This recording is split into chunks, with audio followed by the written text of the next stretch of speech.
Hi, I'm Christina Huang from the Duke Radiation Oncology program. Thank you to the organizers for the opportunity to present our work titled Assessment of an Onco-Radiology Course for Radiation Oncology Residents.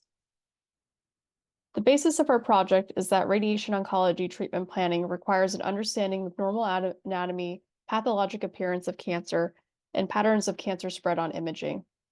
For several years, UNC and Duke have banded together to form an oncoanatomy course for residents that included anatomic site educational modules grouped by disease site on one day, followed by teaching with trained anatomists with cadaveric prosections the next day.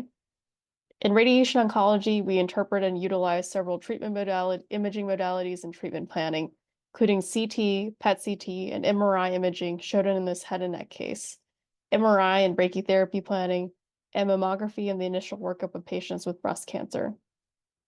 Given the growing use of different imaging modalities, we determined that there might be a need for modification of our curriculum. We assessed the needs of the residents who had taken the course with a focus on radiation oncology resident knowledge. A survey was created to assess confidence in interpreting different imaging types. We also assessed their prior radiology training, which educational methods were useful, and suggestions for the new course. This survey was given to UNC and Duke residents who had taken the course and recent graduates. Overall, we had 13 responses, with the majority being PGY3 and PGY4 residents. Over half had a formal radiology course in medical school, but only 15% had a formal radiology rotation in their intern year. When asked to rate their confidence in interpreting CT imaging, respondents were most confident in interpreting GU prostate CT imaging and also confident in thoracic CT imaging, and the least confident in interpreting pediatric CT imaging.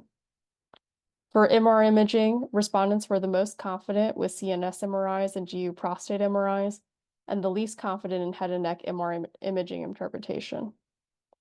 With nuclear medicine scans, respondents were the most confident in interpreting FDG PET scans and the least confident in interpreting renal scans.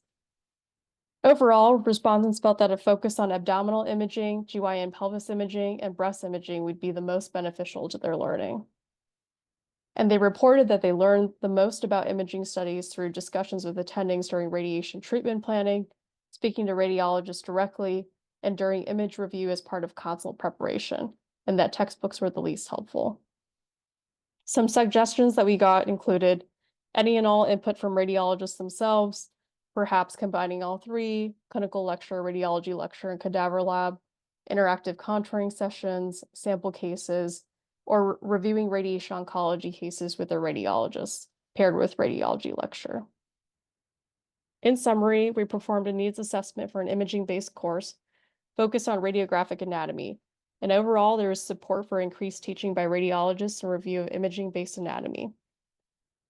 Thank you so much to Dr. Schenker, who started this project, collected the data, and created the figures. And thanks to Dr. Chino and Dr. Salama for their mentorship and their guidance. And thanks to our colleagues at UNC for their partnership.